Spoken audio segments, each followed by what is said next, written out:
Hello and welcome to the Quest on Rajya Sabha TV. I'm Rakhee, Bakshee. Wish you a very happy new year from the entire team of the Quest on Rajya Sabha TV. We are in the year 2015 finally. Let's look back and what an eventful year 2014 has been. At the Quest, we had very interesting personalities joining on our show. They shared their work and their vision, and they also shared their personal and professional views. And what an interesting mix of personalities we had on our show. Many politicians cutting across party lines joined in on our show, and they of course shared and talked about their work and their vision. We also saw a new government coming in the year 2014, and that's why we had many interesting new faces as well. Many eminent men and women joined in on our show. Women who want to bring about social change, men who want to also bring some difference to the society around them, and on the Quest we engaged with all kinds of personalities. Bigger the number, bigger the responsibilities we are going to carry forward, and the expectation which the people of the country are having with us with such a huge mandate, we will not run away from this responsibility. You know, when the government came in and with Mr. Modi's experience, the SAARC initiative was really very much appreciated, and he's just been to Bhutan. But looking at the neighbors, how would you really look at the relationship going forward? I think we have started on a very positive note. India has been accused of not being able to take care of our neighbors, or so to say, not able to handle the neighboring countries. So the initiation which the Prime Minister had taken gave a feeling that we are a regional player. We are the biggest player of the South Asian nations. Amongst the 8 SAARC nations, we are a leader. So that is displayed without claiming. Certain diplomatic issues are not to be claimed but to be displayed. So I think a leadership role was displayed from the day one when the swearing in ceremony I want to take it a little forward. You know, in Bhutan, he said that, you know, instead of terrorism, there should be tourism which connects also. So how do you really look at this whole challenge where you have neighbors like we know, Pakistan, where one wants to reach out, but there are challenges as we know, and certain incidents have just happened. Exactly. Pakistan has been a very difficult country for India, and due to historical reasons. And everybody has to admit that. So there cannot be out-of-box solution just instantly. I think our Prime Minister has laid down a vision how to carry forward our foreign policy. As you know, the priority of this government was first to get the economics of the country to be stabilized. That is now slowly happening. As you know, the economy is looking up, and I'm sure that they will also now look at this, examine it, and I'm almost 100% sure that we will hear good news perhaps in a few months' time. What would be the hurdles? I mean, because this is of course a new thing, and we are all excited, in fact, if something like this happens, because one of the things I'm sure as a body you're grappling with earlier is not to really be able to take the law ahead, you know. No, the laws are there. In India, we have enough laws that protect women. It's in the implementation of laws that there are so many problems. And this is why, one of the reasons why the Honorable Minister would like to see that the NCW is given a little more teeth.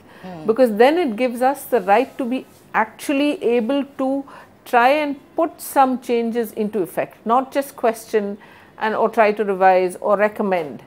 At the moment, that's mainly what our scope of work is. But what we are looking at, what we are expecting is, and what we hope that will be given is more powers in terms of being able to actually, bring people to book. We are not the police. We can't. The court, the justice system is there, and the police are the ones who file the FIR, etc. But the NCW must also have some powers.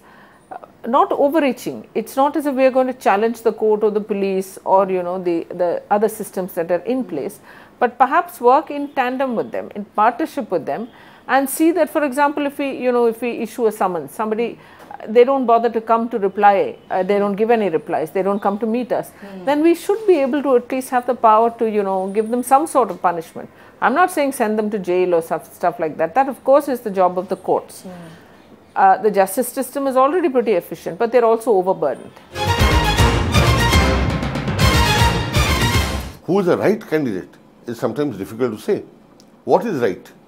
See, by and large, a candidate is right or wrong depending on winnability. Winnability depends on a number of factors. There are some times where dynasty is a strong winnable factor because the family is so well respected that somebody from the family is in a You're saying from the same party who opposed dynasty like anything? No. Of course, dynasty. And you have one Maneka Gandhi who talks about Varun in Uttar Pradesh, and yesterday She's entitled to. Why not? I mean, Varun is now a full-time politician, the general secretary in the party. I think Varun has been in politics for some time. You see, all this, I must say, that if the leadership is confined to a dynasty, then people don't like it. But if somebody is in politics because his or her father or mother was in politics, I don't see anything wrong in this. And because, teacher's son often becomes a teacher, businessman's son becomes a businessman. So how can you in principle say that because so-and-so's father or mother... Because this became a huge issue, and this whole Ma-Beta concept became Beta, because they control the entire party. There is no third person. And even now, when the party is finished in the doldrums, and the leaders are both abroad, and in spite of that, the party will not look at a third person. There is no collective leadership. BJP is a party with collective leadership. I am not saying that there are no sons and daughters in the party. There would be. And they get a break. First time they will get a break. Second time, they have to prove their mettle. They don't get re-elected unless, they do some good work. So, our party is that way open, fair enough. You prove your merit, then it doesn't matter whose son or daughter you are. Okay. I'll have to now, of course, speak about China. And since it's very relevant also, how would you look at the problems there? On one hand, we are really reaching out to them. It's all very nice that he's here and there are all kind of celebrations. But, of course, things to really worry about at the border. China and India have had a complex and sometimes bitter relationship. We have fought a war. At the same time, today, on the global scale, we are competitors. Both are emerging economies. China is very ambitiously pushing towards making its economy the largest in the world. We are also trying to catch up. China is far ahead. But we are not way behind. We have some expertise in areas like information technology that China does not have. So, we have to strategize because in the years and decades to come, you are not going to have, fighting will not be physical fighting across borders.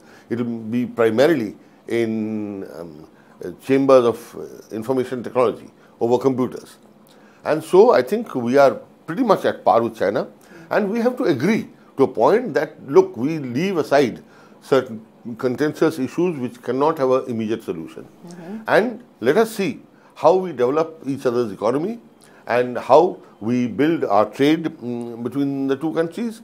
And also, there are certain interests in the region which I think need to be sorted out. China is very aggressive when it comes to its region, whereas India also has its stakes. So these are subjects of discussion and may take time, but we can't afford to fight. I think the idea today that is that people are slowly understanding, which is what the gender justice movement has been asking for years, both women and men in the movement, is that there has to be a moment where people realize across society, where our children also realize that power, the function of power is to make other people do what you want them to do. In any field. If I exercise power over you, that's what it means. Whether it's a politician or whether it is somebody who wields a powerful influence in sport, the notion of power is that I can make you do what I want you to do. Exactly, control is the word. And therefore, there is no happiness in this. True happiness, addressing power. Let me just finish. True happiness is when you can actually, two people together can decide to do something together and create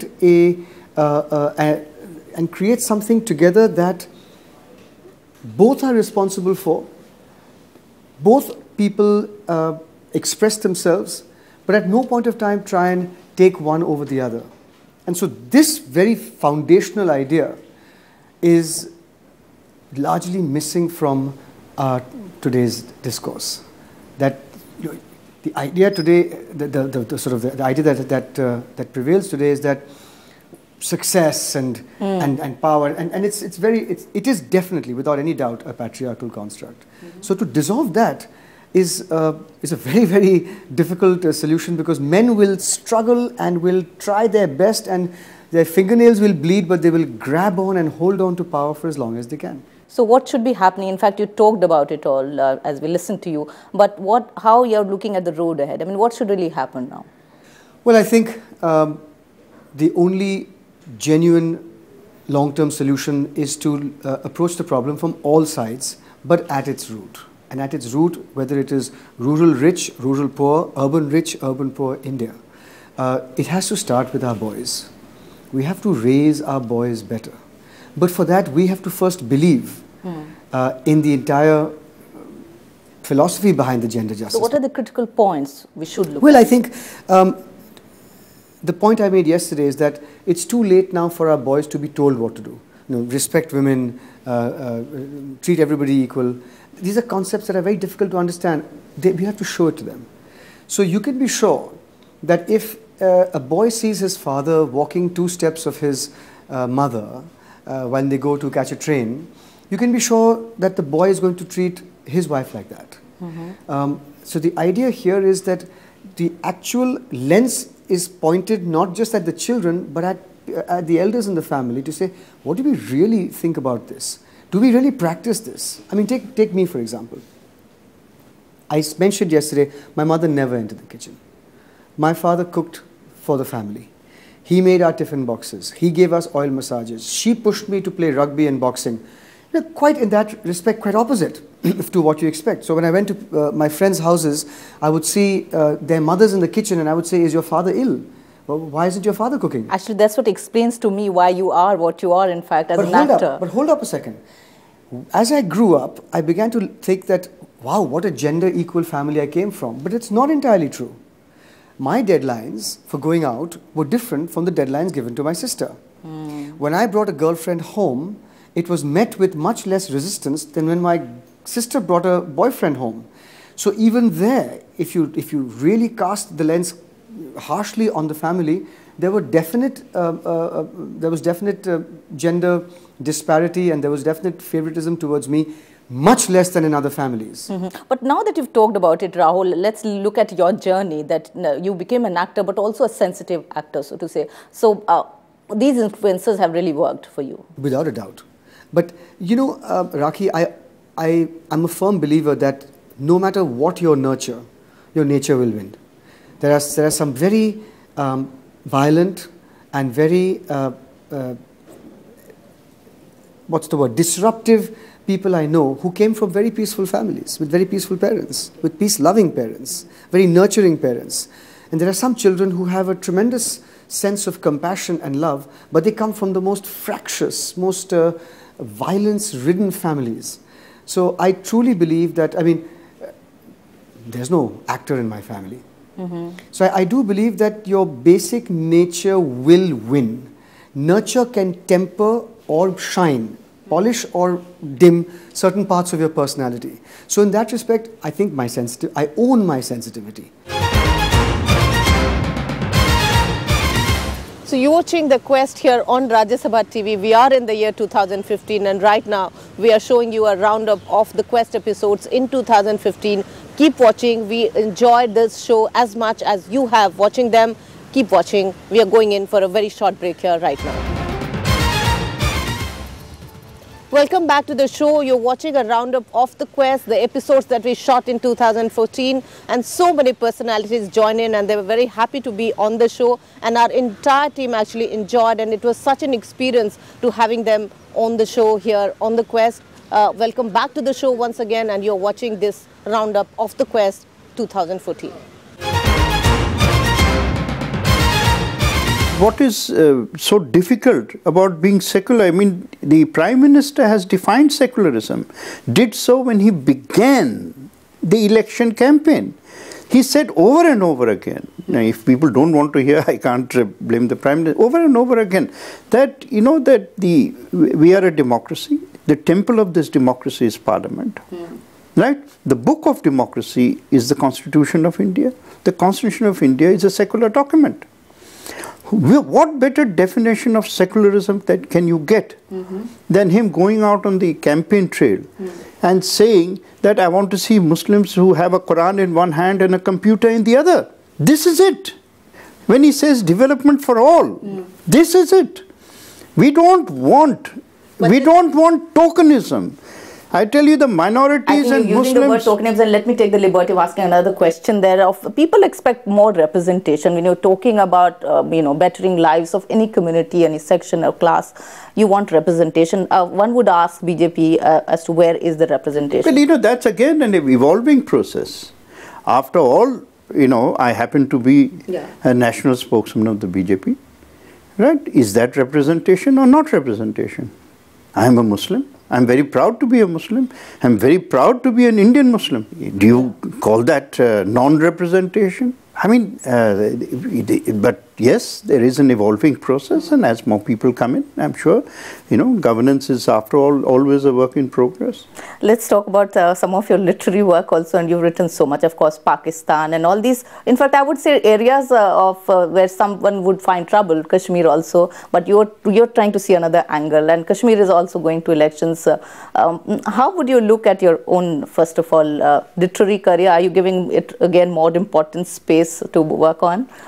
You know, my books have always traveled on a path parallel to my career. I did not stop being editor in order to write books. So, you know, the books are something, I've called them, I said the books are, for a male author, books are an equivalent of labor pains and birth. You have said it, yes. Yeah. And this is the only experience we have, you know, of the enormous, you know, physical and psychological meaning of giving birth to something. And of course, what the woman gives birth to is far, far more strenuous, far, far more deep, you know, in the human psyche and in the experience. The book is no comparison, but still, this is the nearest we come to. And, you know, but for a book, the pregnancy is a huge pregnancy. At least for me it is. But it attaches I don't write in a hurry. It takes me, it might take me 5 years to study a subject. And unless I've completed, at least to my satisfaction, my study, I don't begin writing. The rates of child marriage in India are unacceptable. And let me be clear why that is. The more we see young girls married off as children, we see young girls taken out of school. We see young girls denied their opportunity to fulfill their potential. But we also see an increase in early pregnancy. And early pregnancy, a child having a child, brings grave health consequences for both mother and baby. It's not acceptable. We also see that when a young girl enters the home of another family, she's often subjected to treatment that is below the standard we would want her to experience, including gender-based violence. For all those reasons, and again around the world, but specifically in India as well, we have to work hard to protect the rights of our girls to become adults first before they become mothers. Do you think reproductive health of girls, especially, and women in India is being addressed in the right manner?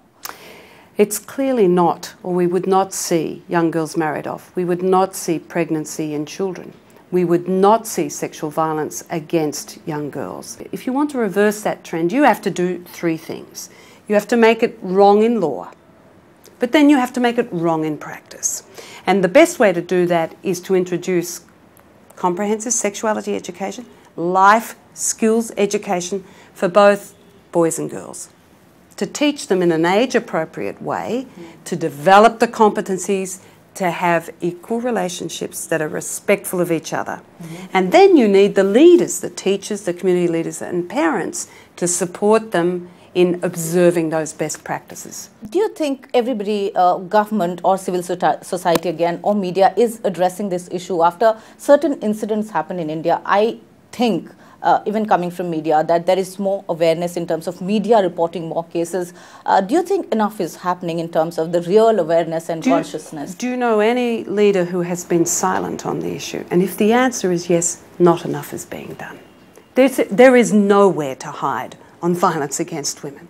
There is nowhere to hide on child marriage. There's no fence on which to sit. If there is a leader anywhere at any level of society who has not declared themselves to say that this is intolerable, then not enough is being done. System को कैसे ठीक करोगे? चलती का नाम गाड़ी ऐसे चलने से नहीं सुधरेगी। कई राज्यों ने उसको सुधारा है। छत्तीसगढ़ में वहां की सरकार निर्णय किया कि मैं जन वितरण प्रणाली को ठीक करूंगा। आज गरीबों के घर में सीधा सीधा पब्लिक डिस्ट्रीब्यूशन सिस्टम सही ढंग से काम कर रहा है। विश्व में वो अपने आप में एक मॉडल बन चुका है। मध्य प्रदेश में जब 7-8 साल पहले शिवराज सिंह जी मुख्यमंत्री बने, 22-23 लाख क्विंटल गेहूं उत्पादित होती थी। आज वो 1 लाख क्विंटल गेहूं उत्पादन क्रॉस कर चुका है। क्या ये राजनीतिक इच्छा शक्ति से नहीं हुई? चलती का नाम गाड़ी से हुई। गुजरात के अंदर देश के अंदर सबसे ज्यादा रोजगार देने वाले राज्य गुजरात बना है। क्या ये चलती का नाम गाड़ी की ढर्रे से हुई? ये कई सारे अच्छे मॉडल्स हैं। चलती का नाम गाड़ी, इस थ्योरी पे चलोगे तो कुछ नहीं होगा। नए छरे से चीजों को सोचोगे, करने की कोशिश करोगे तो बढ़िया हो सकता है। सबकी लाइफ में स्ट्रगल रहता ही है, तो मैं कहूँगा हाँ, मैंने भी ऐसा स्ट्रगल देखा हूँ। जैसे मैं कहूँ सुंदरगढ़ में हॉकी का काफ़ी क्रेज है। हर एक गांव में हॉकी खेलते हैं लोग, उसके लिए पागल हैं। और वहीं का एक छोटा सा गांव से मैं बिलोंग करता हूँ। वहाँ पे भी 2 महीने में, 3 महीने में, 6 महीने से टूर्नामेंट होते रहते हैं गांव के अंदर में। तो कहीं भी होने से लोग एटलीस्ट सेमीफाइनल के दौरान, फाइनल के दौरान 3000, 4000, इवन फाइनल में 7-8,000 लोग वहाँ पे होते हैं। तो इस तरीके से वहाँ पे पागल हैं।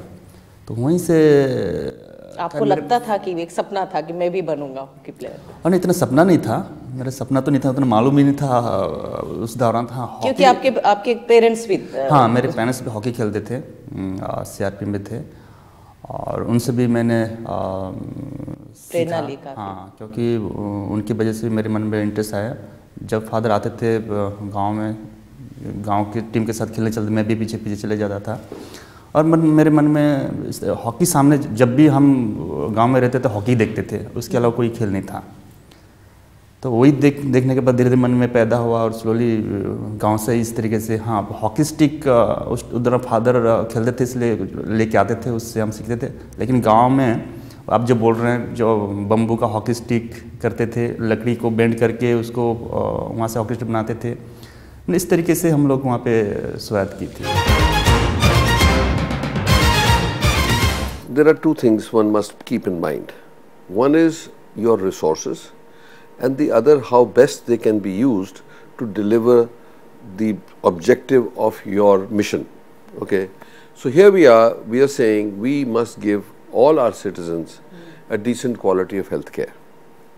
Having said that, you now study the landscape of healthcare in India and say 80% of the healthcare is being delivered by private bodies, 20% by the government and NGO. Okay. Now, if you look at it and say that any healthcare facility or asset is first an Indian asset and then a private or a government asset. For a moment you must think like that. So you say, if you break down all the firewalls between government, private sector and NGO and treat them all in one string, you can then get at least 50% more efficiency out of the current assets. But let's not forget the cost of it all. Excuse me, that's what I'm trying to tell you. So the basic thing is that if we utilize everybody's assets adequately in one connected stream, you will see that we can, for the same cost that we are giving today, the government is spending on public health today, with the same cost we can serve 50% more people. प्रभात जी, इतने साल से आप राजनीति में रहे, एक छोटा सा लाइटर क्वेश्चन है, किस तरह से अपने लिए आप आगे रास्ता तलाश कर रहे हैं? बहुत कुछ जिम्मेदारियां आपके पास इस वक्त हैं। देखिए, मैं ऐसा कार्य करता हूं जो रास्ता तलाश नहीं किया, मैं रास्ता बनाता हूं। और दो लोग होते हैं राजनीति में, एक रास्ता तलाशते हैं और एक रास्ता बनाते हैं। मैंने हमेशा रास्ता बनाया है जिससे मेरी पार्टी की आने वाली पीढ़ी उस पर चले, क्योंकि दुनिया में रास्ते बनाने वाले बहुत कम लोग होते हैं, रास्ता अपने लिए ढूंढने वाले बहुत अधिक लोग होते हैं। इसलिए वो काम करना चाहिए जो आने वाली पीढ़ी लिखे इतिहास में कि नहीं, रास्ता इसने बनाया था। So as in 2014, even in 2015, we'll keep engaging with you and entertaining you with fresh episodes of The Quest on Rajya Sabha TV. We at the Quest team have enjoyed shooting these episodes as much as you have enjoyed watching them. We promise you that we'll be bringing you faces that inspire you, motivate you and also make you happier. And what is this quest at Rajya Sabha TV team that we want for one and all? The quest for more safety for women, quest for children to be happy, quest for a society which is harmony and happiness, and a society which is better and joyful for one and all. So keep watching all the episodes of The Quest on Rajya Sabha TV, and we again wish you a very happy new year from the Quest team here. Namaskar, bye bye and thank you.